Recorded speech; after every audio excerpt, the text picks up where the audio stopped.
মোহ, কারোর প্রেমের মোহ, কারোর সঙ্গলাভের মোহ, কোনো বন্ধনের মোহ, কখনো বা ধনের মোহ, ঐশ্বর্যের মোহ।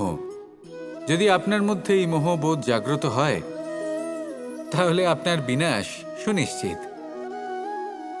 যেমন কোনো বিশেষ ব্যক্তির প্রতি যদি আপনার মনে মোহ জাগ্রত হয়ে যায়, তাহলে আপনি চাইবেন সেই ব্যক্তি আমার কাছেই থাকুক, আমার পাশেই থাকুক, শুধুই যেন আমার হয়ে থাকুক। আর শুধু এই কারণেই কোথাও না কোথাও সেই ব্যক্তিকে আপনি তার প্রিয়জনের থেকে দূরে করে দিচ্ছেন।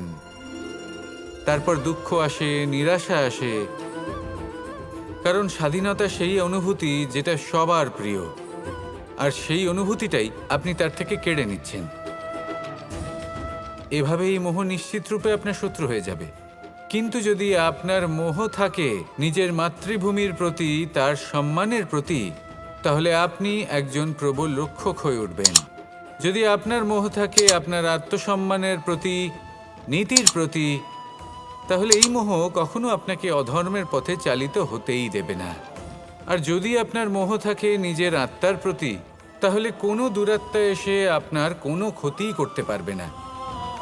তাহলে নিজের এই মোহকে নিজের মনের মধ্যে সংযত করে রাখুন, একে নিজের মিত্র করে তুলুন, আর আমার সাথে ভালোবেসে বলুন, রাধা রাধা। প্রত্যেক মানুষ নিজেদের জীবনে সুখ এবং শান্তি কামনা করেন। অনেক মানুষ এর জন্য শাস্ত্র পাঠ করেন যে কিভাবে জীবনে সুখ শান্তি লাভ সম্ভব। আর তিনটি প্রধান শাস্ত্র যা আমাদের জীবনে আমাদের আশেপাশে বিদ্যমান, তা হল ইতিহাস, বিজ্ঞান এবং ধর্ম। ইতিহাস থেকে আমরা জানতে পারি যে অতীতে কিভাবে আমরা সুখ ও শান্তি লাভ করেছিলাম। বিজ্ঞান দ্বারা আমরা এটা বুঝতে পারি যে কিভাবে ভবিষ্যতে সুখ এবং শান্তি আমরা লাভ করতে পারি।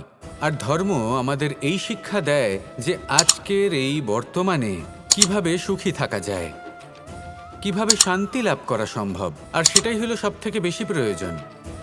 অনেক সংখ্যক মানুষ অতীতে আটকে রয়েছেন, সেখানে অনেক মানুষ ভবিষ্যতের চিন্তায় দিন কাটাচ্ছেন।